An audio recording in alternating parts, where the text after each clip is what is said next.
Assalamualaikum warahmatullahi wabarakatuh. Waalaikumsalam warahmatullahi wabarakatuh. Ustaz, begini Ustaz. Sekarang kan isu Wahabi ini sangat marak Ustaz. Betul.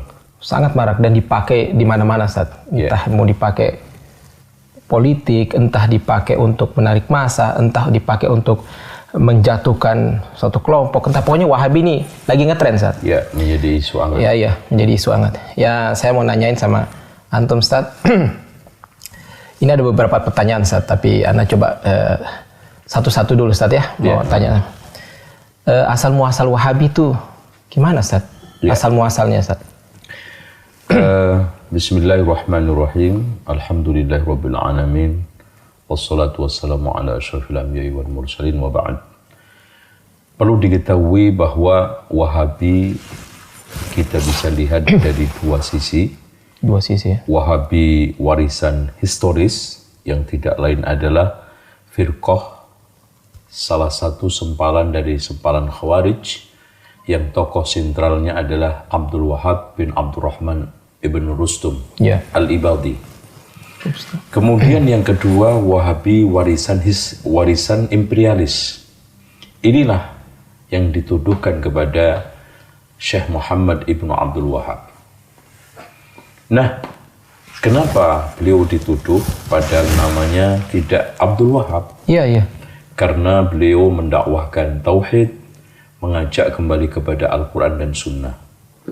Sebetulnya kalau kita lihat kata Wahabi sendiri itu kan nggak ada celaknya. Kalau memang Wahabi itu diambil dari nama Allah Al-Wahhab, bagus. Kalau diambil dari kalimat namanya Syekh Muhammad ibnu Abdul Wahab, ya nggak tepat. Itu nama bapaknya.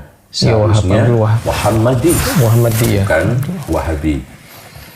Kalau seandainya untuk tujuan meledek, Allah berfirman, wala tanabazu bil alqab. Jangan kamu mempermainkan nama atau titel-titel orang. Oleh karena itu, kalau kita ingin gagas dengan akal sehat, istilah Wahabi ini murni tuduhan dari kaum imperialisme untuk menjatuhkan dakwah Syekh Muhammad ibnu Abdul Wahab. Bahkan siapa saja yang ingin mengajak kepada kemurnian tauhid, ingin mengajak kembali kepada Al-Quran dan Sunnah. Itu. Oh gitu ya Ustaz? Ya. Jadi itu memang ini ya tujuannya imperialis itu sebenarnya. Nah yang kedua Ustaz. Nah, pihak yang paling berkepentingan menggulirkan isu Wahabi itu siapa? Kalau kita lihat motivasi tuduhan itu kan ada tiga. Yang pertama motivasi agama dan sosial. Berarti di sini adalah tokoh-tokoh darwis, tokoh-tokoh klenik, tokoh-tokoh yang memang mereka tidak mau diganggu singgasana tradisinya. Sehingga mereka menimba Syekh Muhammad yang reformis ini, Syekh Muhammad yang mengajak tajdid pembaruan ini kembali kepada Al-Quran. Karena pasti mereka nanti akan rugi, popularitasnya hilang, kedudukannya hilang, bahkan setoran materinya juga hilang. Nah yang kedua adalah motivasi politik dan kekuasaan. Ini tidak lain adalah saat Turki sudah mulai guncang, dan kekhawatiran dengan dakwah Syekh Muhammad dan pengaruhnya sudah seluruh antero dunia. Akhirnya Muhammad Basha dengan kerjasama anaknya Ibrahim Basha dan nanti Tusun memerangi habis-habisan secara fisik, dan pada saat tidak kuat bahkan tetap kalah, maka isu Wahabi dilemparkan untuk Syekh Muhammad bin Abdul Wahab dan pengikutnya. Nah yang ketiga, motivasi imperialisme, yaitu penjajahan. Karena setelah kita lihat di dalam peta sejarah, yang mampu melawan penjajah Belanda di seluruh dunia itu mereka-mereka yang terpengaruh dengan pemikiran dan tajdid Syekh Muhammad ibnu Abdul Wahab. Lihat aja Sanusi yang ada di Afrika, bagaimana Italia dan juga Prancis kocar-kacir kedodoran menghadapi reformasi mereka.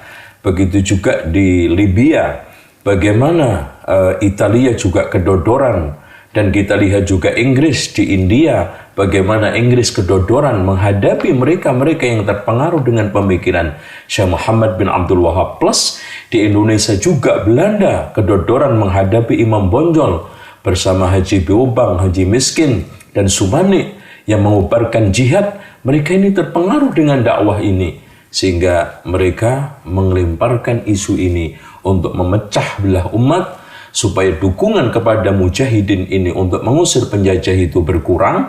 Maka mereka menggunakan politik belah bambu, satunya diangkat, satunya diinjek, yang sering kita kenal divide et impera, dan nampaknya ini manjur. Jadi itu ya, jadi apa namanya, jalan untuk melemahkan ya, pakai cara itu Ustaz ya. Iya, nah, kalau pakai cara fisik kan kita betul-betul yang terpengaruh. Mereka tidak akan pernah ada sejarah jihad yang akhirnya mereka itu menang. Masya Allah. Itu. Ya Ustaz, sekarang lagi ada ini Ustaz. Pertanyaan berikut Ustaz ya. Tujuannya apa? Iya. Maksudnya tujuannya mereka itu yang tadi itu yang poin kedua Ustaz, itu tujuannya apa yang mereka yang berkepentingan tujuannya? Tujuan mereka yang paling utama dan pertama sebetulnya adalah ada tujuan direct, instan, yaitu tadi saya katakan yang budaya keagamaannya tidak mau terganggu prakteknya, politik kekuasaan tidak mau terganggu kekuasaan yang goyang, imperialis, wilayah-wilayahnya tetap eksis.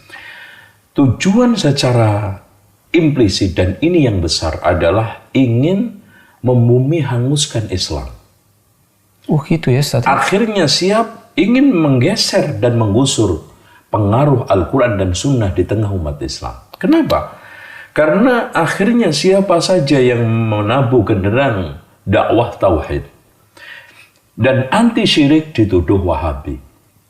Siapa saja yang sekarang ini dakwah menegakkan bendera sunnah anti bid'ah dituduh Wahabi. Siapa saja yang tegas dan tegar di dalam amar ma'ruf nahi mungkar dituduh Wahabi. Siapa saja yang sekarang mengajak kembali kepada Al-Quran dan Sunnah menurut pemahaman salaful ummah dituduh Wahabi. Bahkan organisasi-organisasi Islam di Indonesia juga kesasaran tuduhan itu. Iya betul. Itu. Karena semata-mata mengajak kepada Al-Quran dan Sunnah. Apa sekarang saya tanya, organisasi A yang dituduh Wahabi, pernah nggak ketemu Syekh Muhammad bin Abdul Wahab? Nggak pernah. Organisasi B pernah nggak bersinggungan dengan murid-muridnya Syekh Muhammad bin Abdul Wahab? Nggak. Karena adanya kemiripan, langsung ditembak Wahabi. Ya Ustaz, fisik juga Ustaz. Jadi semuanya kalau ada orang celananya di atas mata kaki atau jenggot langsung disikat. Ya, ini ada pemio yang disederhanakan supaya orang-orang awam ini juga mudah diajak untuk memusuhi Wahabi. Cepat ya, supaya itu sederhana diciptakan pola pikir yang diciptakan satu simbol-simbol, satu kriteria yang sederhana, gampang mereka hafal. Betul. Contoh, kalau ingin tahu ciri-ciri Wahabi, lihat aja lakinya, baduknya belang, jenggotnya panjang, katoknya cingkrang. Itu aja. Ya. Pasti Wahabi. Cepat langsung kan masyarakat yang awam ini, wah itu Wahabi, cepat ya. Kalau sekarang diberikan kriteria yang aneh-aneh, jelimet, disuruh baca kitab, ini nggak bakal orang awam. Nah nanti perempuannya cadaran atau jilbabnya panjang, itu Wahabi. Nah kadang-kadang agak sedikit mereka itu memaparkan satu paparan yang nampak ilmiah. Tetapi semuanya mengandung kedustaan kalau tidak adalah syubhat. Bahwa mereka menuduh mau menggeser, menggusur, menghancurkan makam Rasulullah. Mereka menggantikan makamnya rumahnya Abu Thalib dengan kandang keledai. Rumahnya Khadijah digunakan untuk WC, kan gitu. Ini hanya kuliran tuduhan saja, ya. Tuduhan juga ciri-ciri Wahabi itu tidak mau qiyas, tidak mau ulama, menolak anti madhab semuanya. Anti madhab, ya, tidak mau sholawat. Ini tuduhan, ya. Bahkan Syekh Muhammad juga pernah dituduh tongkatku ini lebih mulia daripada Muhammad SAW yang ada di kuburan. Karena tongkat saya ini masih digunakan giring kambing, unta masih bisa. Muhammad sudah mati di kuburan. Ini semuanya adalah stigma negatif untuk menyerang, memukul yang isinya semuanya kedustaan. Dan ini juga muncul dari internal ada, eksternal juga ada. Yang tadi kaum darwish, munafikun, yang mereka takut singgasana dakwahnya hancur dan tradisinya terserang. Inilah ya sehingga memunculkan isu-isu tersebut. Tuh. Nah, Ustaz, sekarang alasan-alasan Ustaz yang dipakai untuk membenarkan tuduhan itu, Ustaz. Iya, biasanya siapapun yang anti ziarah Wali Songo pasti dituduh Wahabi. Satu. Siapa saja yang sekarang ini melemahkan pendapat Imam Syafi'i aja dituduh Wahabi, anti mazhab. Siapa saja yang mengkritik berjanji, mengkritik tiba, pasti dituduh Wahabi. Siapa yang sekarang ini mengkritik manaqib, pasti dituduh Wahabi. Siapa yang mengkritik salawat nariyah, salawat badar, pasti dituduh Wahabi. Siapa saja yang sekarang ini menyerang praktek-praktek mereka, ya, yang bid'ah menurut kacamata syariah, dari mulai Maulud Nabi, Isra Mi'raj, nuzulul Quran, bahkan ruatan mitoni 7 bulanan, pasti dituduh Wahabi. Semua mereka yang mengamalkan tradisi harian yang bertentangan dengan Alkitab wa Sunnah ini kita luruskan, pasti dituduh anti budaya, anti tradisi, itu Wahabi. Intinya secara kriteria sederhananya juga, pokoknya siapa saja yang melarang ziarah kuburan Nabi, ziarah Wali Songo dan anti tabarruk dan tawasul menurut versi mereka ya. Kemudian yang ketiganya melarang merokok. Kemudian yang keempatnya, dia tidak mau tradisi dan budaya yang sudah memasyarakat ini, pasti ditembak Wahabi. Sederhana sekali. Iya. Iya, Ustaz. Ini ada poin lagi, Ustaz ya. Iya. Pihak yang paling berkompeten untuk menggulirkan tuduhan Wahabi itu siapa? Pihak-pihak yang paling berkompeten. Iya. Yang paling berkompeten pertama, kelompok-kelompok tokoh-tokoh yang takut kehilangan tadi lapak-lapak kehidupan agamanya. Sehingga dia membuat suatu berita yang jungkir balik. Ya, Syekh Muhammad bin Abdul Wahab yang mendakwahkan tauhid diplesetkan menjadi suatu plesetan yang negatif. Mengembalikan orang kepada Alkitab wa Sunnah diplesetkan menjadi suatu plesetan negatif, keras, ya, radikal, ya, main kekerasan, macam-macam. Padahal mereka tidak paham bahwa Syekh Muhammad bin Abdul Wahab ketika saat dia melakukan amar ma'ruf dengan tangan, ketika itu didukung oleh amir, didukung oleh khalifah kalau zaman dahulunya, pemimpin. Dan pemimpin man ra'a minkum munkaran falyughayyir biyadihi, sah-sah saja. Tapi mereka tidak seperti itu. Yang keduanya, orang-orang tokoh-tokoh yang tidak paham siapa Syekh Muhammad bin Abdul Wahab itu. Kemudian dia ikut membio bahwa Wahabi begini, akhirnya disiar-siarkan di mimbar-mimbarnya. Nah, ini orang yang berbahaya juga ini. Nah, kelompok yang ketiga, ini kelompok orang-orang, tokoh-tokoh yang takut kehilangan kekuasaannya dan takut kehilangan redup pengaruh politiknya. Tiga inilah yang paling berperan, yang paling berpengaruh, yang paling memiliki tanggung jawab nanti di hadapan Allah atas isu Wahabi itu. Jadi tokoh khurafat yang menjungkir balikkan fakta siapa Syekh Muhammad dan dakwahnya. Yang keduanya tokoh yang tidak tahu siapa Syekh Muhammad bin Abdul Wahab. Cuman dia itu niru, membeo, mendapatkan info yang negatif. Nah yang ketiga, tokoh politikus dan mereka-mereka yang takut kehilangan pengaruh politiknya dan takut kehilangan kekuasaannya, minimal suara perolehan entah itu secara nasional maupun daerah berkurang. Inilah pihak-pihak yang berkepentingan. Kemudian dibakar, nah ini dikasih bensin bahan bakar oleh orang-orang barat. Itu. Dari kalangan orientalisme, imperialisme. Makanya Wahabi ini saya bisa katakan adalah anak haram hasil perselingkuhan 3 orang. Imperialisme, orientalisme dengan pihak-pihak Darwis yang ada di kalangan Islam tadi. Ini selingkuh, hasilnya haram ini anaknya. Ya, imperialisme tahu pengaruhnya tadi. Orientalisme juga, ya.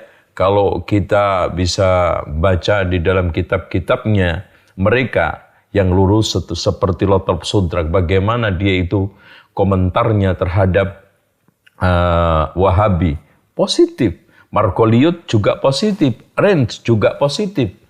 Nah, dari sinilah berarti ada yang menggoreng, gitu.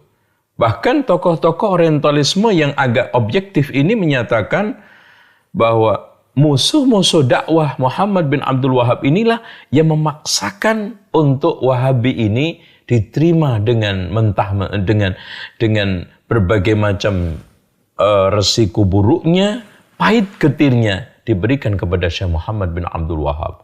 Padahal mereka tidak pernah. Sekarang pertanyaannya begini, sederhana. Apakah sekarang Syekh Muhammad pernah mengadakan muktamar untuk organisasi Wahabinya? Susunan pengurusnya? Kemudian Syekh pernah mengatakan di dalam kitabnya eksplisit dan implisit, saya Wahabi? Nggak pernah ada.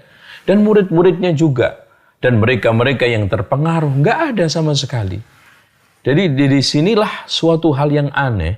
Kenapa mereka sangat memaksakan dan sangat dipaksakan itu simbol dan juga nama Wahabi, laqab sebutan Wahabi kepada Syekh Muhammad bin Abdul Wahab dan pengaruhnya, tujuannya tadi itu. Karena Wahabi ini sudah terstigma buruk dan sudah memiliki justice yang negatif, sehingga sangat bagus sekali, simple untuk menghantam lawan-lawan dakwah mereka. Sekarang kalau orang disuruh untuk tidak ngaji ke Ustadz Fulan, untuk menjelaskan kenapa, susah. Ya. Tapi, jangan ngaji ke dia. Kenapa Pak? Wahabi, selesai. Simple banget. Simple, padat, singkat, mudah. Itu. Dan Ustadz, ini yang poin terakhir kan? Iya. Dan siapa pihak-pihak yang paling diuntungkan dengan isu Wahabi ini? Iya. Dari sekian poin-poin itu Ustadz tadi. Iya. Yang paling diuntungkan pertama kali adalah Yahudi, imperialisme, dan seluruh non-muslim. Lihat mereka. Pernahkah lisan mereka, tangan mereka mengganggu, menyakiti Yahudi dan Nasrani? Tapi siang malam mulutnya, tangannya tidak lepas menyerang kita, ngomongin kita, menuduh kita. Ini sudah hal yang aneh. Sehingga kalau kita ajak untuk membangun ukhuwah, dengan mudahnya mereka mengatakan lakum dinukum waliyadin. Tapi sama non-muslim, watawasau bil haqqi, watawasau bis sabr. Apa nggak kebalik itu? Terus kemudian pihak yang kedua adalah pihak politikus yang menggunakan jargon-jargon politik agama, keagamaan. Ya, inilah mereka-mereka yang akan dirugikan kalau memang maju dan itu isu Wahabi itu berkembang, dia diuntungkan.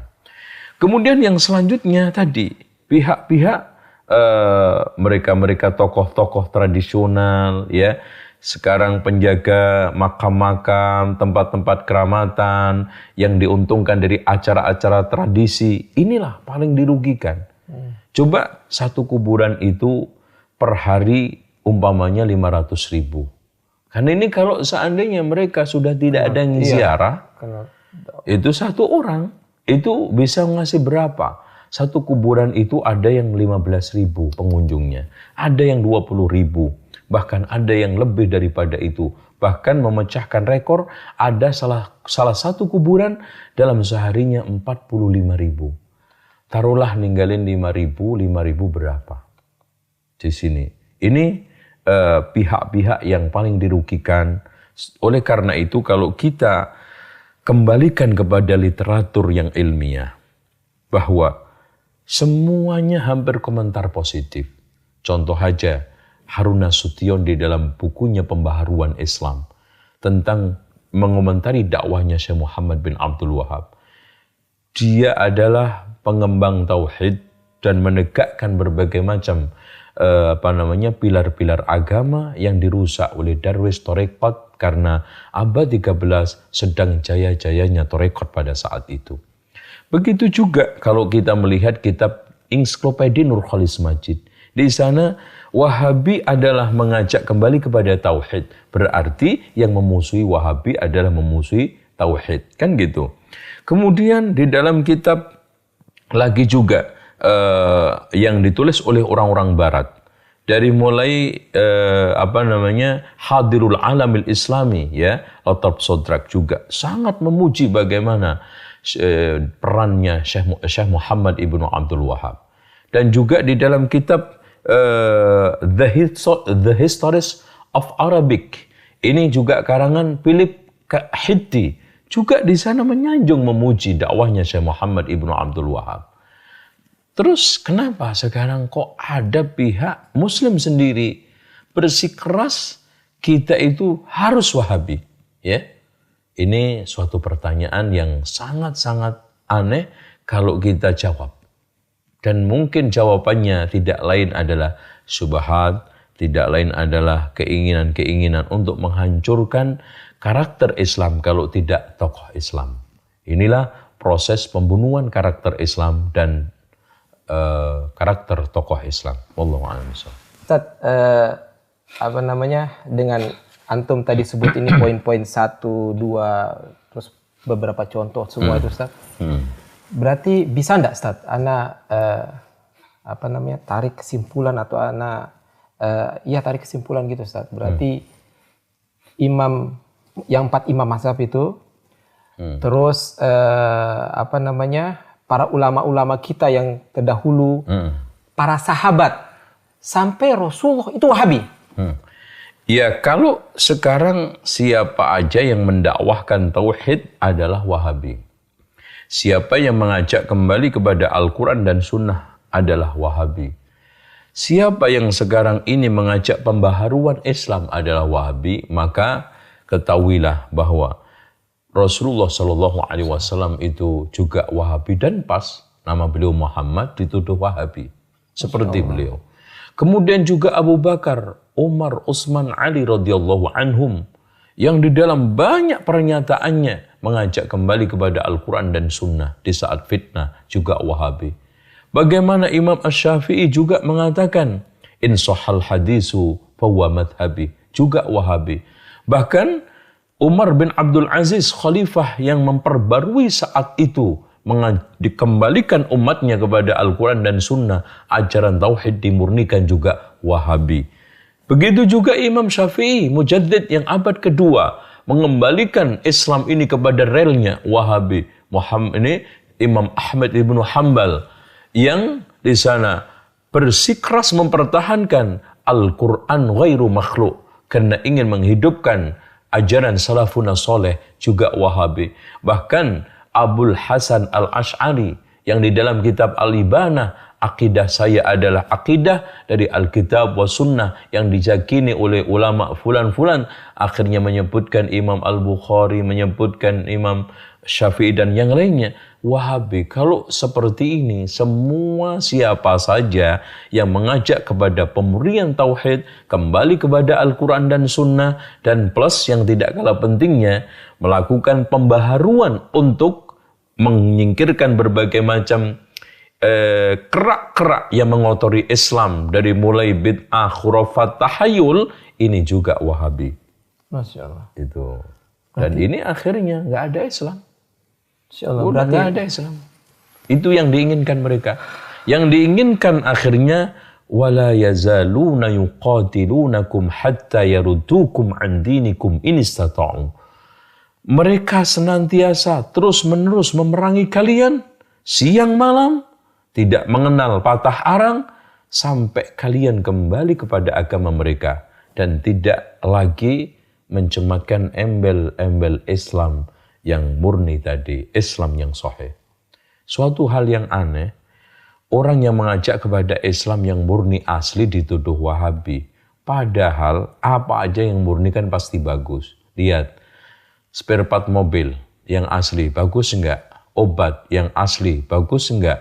Budaya aja yang asli dihidup-hidupkan, tarian asli dijaga, bahkan pewayangan itu menjaga pakem wayang supaya enggak berubah.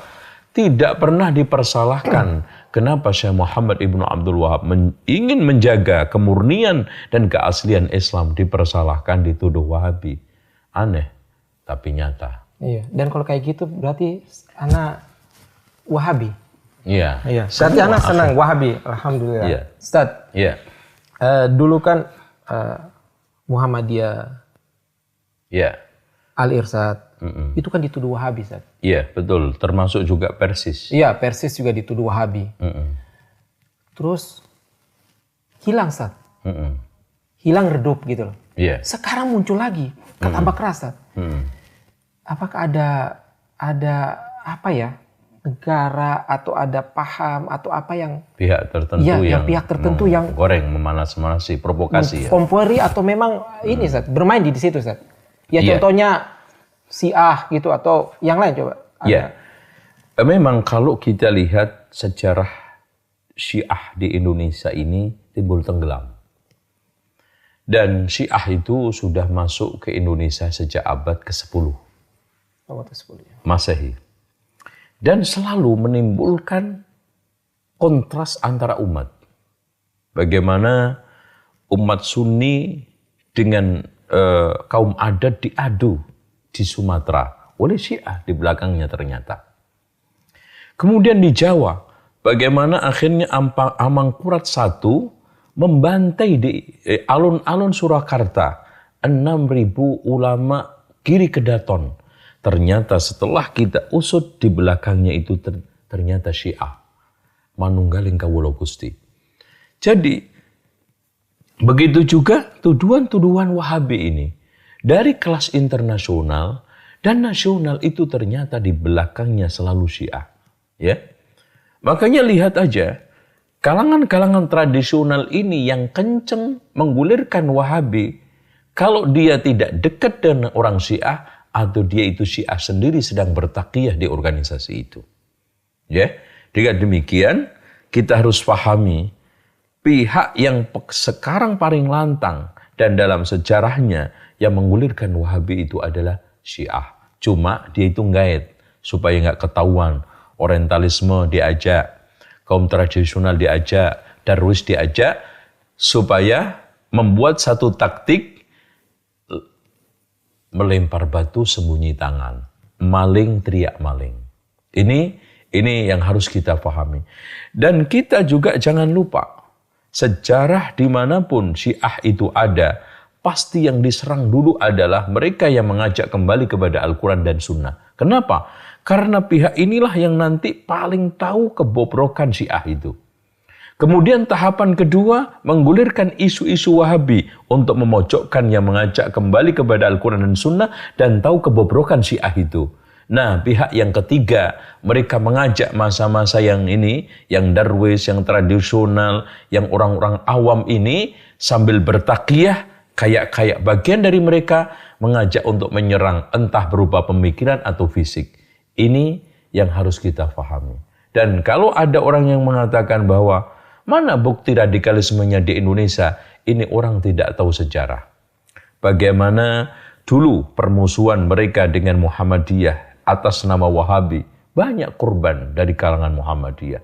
Begitu juga Al-Irsyad, begitu juga Persis. Sebelumnya juga saya katakan tadi, 6.000 ulama kiri kedaton yang mereka adalah jelas-jelas mengajak kepada Al-Quran dan Sunnah. Dan asasnya adalah ahli sunnah wal jamaah. Amangkurat I difitnah, diojok-ojokin. Kelompok-kelompok ulama ini gak akan bakal dukung kamu, bahkan di belakang akan bakal nusuk dari belakang. Karena disuruh nyembah kaki kamu tidak mau, disuruh sungkem tidak mau. Itu orang Syiah memprovokasi Amangkurat I itu. Sehingga dengan prinsipnya dia yang sudah terpengaruh dengan akidah Manunggaling Kawula Gusti ala Syiah mengatakan, kalau saya itu Tuhan, maka apa saja yang saya lakukan adalah sah, maka saya membunuh mereka juga sah. Saya membantai mereka sah, makanya 6.000 diambil semua, dibantai satu persatu di alun-alun Surakarta. Ini sejarah berdarah Syiah di Indonesia. Wallahu a'lam bishawab. Ya Ustaz, setelah antum jabarkan poin-poin semua, nah sekarang Ustaz, nasihat antum Ustaz. Iya. Nasihat antum untuk rakyat Indonesia ini Ustaz. Iya. Dengan isu-isu yang... Pertama yang harus dilakukan adalah pencerdasan. Dimanapun kebodohan inilah yang gampang membuat umat Islam itu terpengaruh dengan berita-berita miring, isu-isu tidak benar, dan provokasi-provokasi yang sifatnya miring. Kemudian yang keduanya, kita harus terus berkoordinasi dengan para ulama dan umara lokal kita Indonesia. Karena sejarah membuktikan bahwa ulama-ulama, tokoh-tokoh, saudagar-saudagar, mubalik-mubalik yang datang di Indonesia ini tidak pernah ada yang kontras dengan umara. Karena memang agama manapun yang didukung oleh kekuasaan pasti kuat. Inilah bagaimana kita membangun sinergi. Lalu yang ketiganya, kita harus geber dakwah kita. Penyadaran tentang kejahatan Syiah dulu ini. Karena ini sebetulnya biangnya. Kemudian kita kenalkan firqah-firqah yang ada, yang berbahaya, pemikirannya secara detail, sehingga mereka akan mengetahuinya, oh Ahmadiyah seperti ini, Bahaiyah seperti ini, Syiah seperti ini. Lalu yang selanjutnya adalah pendekatan dakwah yang harus kita bangun dengan baik. Ternyata ada watak yang kita lupakan di bangsa kita. Di antara da'i ini kita tidak terlalu seriusin, bahkan kalau enggak ditinggalkan. Apa? Orang kita itu sangat-sangat senang didekati, sangat senang disanjung, sangat senang untuk diwongno, diorangkan kalau bahasa Jawanya itu. Nah, disinilah yang kelewat dari kita. Sehingga mereka itu lebih condong kepada yang sesat, lebih condong kepada yang nggak benar daripada kita, karena mereka datang menyapa dengan baik, bahkan uluran tangan, bahkan mereka sakit diobatin, dikirimin berbagai macam suplai hadiah. Mana tahan hati ini? Ahsin ilan nasi tasta'bid qalbahu wa qala ma ista'badal insana ihsanu. Perbaikilah dan hadapilah orang penuh dengan kebaikan, kau akan perbudak hati dia. Berapa banyak orang yang tertawan hatinya dengan kebaikan. Ini yang harus kita miliki. Seorang da'i, apalagi kita sudah mengklaim ahli sunnah wal jamaah, yang akhlaknya Masya Allah, akhlak Rasul, muamalahnya muamalah Rasul Sallallahu Alaihi Wasallam, akidahnya jelas akidah Rasul Sallallahu Alaihi Wasallam. Ini harusnya terdepan. Wabima rahmatin minallahi linta lahum walau kunta faddan ghalidhal qalbi lan faddu min haulik. Dengan rahmat Allah lah kamu akan menjadi lemah lembut. Kalau seandainya kau kasar dan keras kepala, mereka akan lari dari kalian. Inilah yang dulu dipahami oleh para wali, saudagar dan mubalik yang pertama kali datang ke Indonesia, macam seperti Syekh Maulana Malik Ibrahim. Bagaimana beliau mendekati, nggak langsung dakwah, nggak mungkin. Kalau kita pakai logika, Syekh Maulana Malik Ibrahim kan nggak mungkin dia itu akan khutbah ceramah di masjid mana, wong nggak ada masjid. Orang juga terus ngumpulin orang Buddha Hindu untuk diceramai kayak tabligh akbar, mana mungkin, nggak akan. Syekh Maulana Malik Ibrahim datang ke sawah-sawah karena memang beliau ahli irigasi. Kemudian juga ternyata beliau herbalis, bikinin obat untuk orang-orang yang sakit. Bahkan ketika dia berobat, gratis. Yang penting kamu baca syahadah la ilaha illallah. Kan indah itu. Masya Allah, ya. Dan pendekatan di perkumpulan-perkumpulan itu dia datang. Dia masuk dari inilah yang membuat suksesnya dakwah di Indonesia. Ya kata orang kan lain lubuk, lain hati. Lain ladang, lain belalang. Iya. Artinya watak orang Indonesia itu memang pengen diangkat, deket, grapia, ya, bahkan diakrabin, itu seneng. Nah kita ketemu nggak salam, berpapasan, nggak nyapa, Senyum. nggak senyum. Bahkan kadang-kadang tampilan kita itu kayak makhluk langit yang baru turun seminggu lalu. Seremnya setengah mati. Seperti buser. Iya, bagaimana orang akan dekat dengan kita. Gitu. Ya, ya, Ustaz. Ya, sekolah khair, Ustaz. Waalaikumsalam.